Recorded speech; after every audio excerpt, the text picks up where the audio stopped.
Selam aleikum, gjatë namazit më vjen një ligështim në bark dhe ndjenja që po vdes. Wa aleikum assalam wa rahmetullah.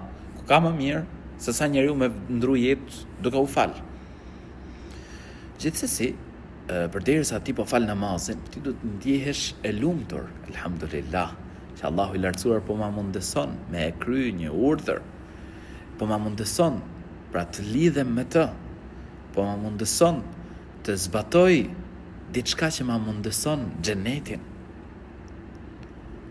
Dhe pa tjetër, gjithmonë shiko pra shpresën, mirësinë që ka njeriu me namazin, shpërblimin e madh që arrihet pra me faljen e namazit. Dhe kjo inshallah ka për të ta mundësu që edhe kur të falësh namazin të ndjesh qetësi. Pra dhe për besimtarin, dhe besimtaren nuk ka frikë inshallah.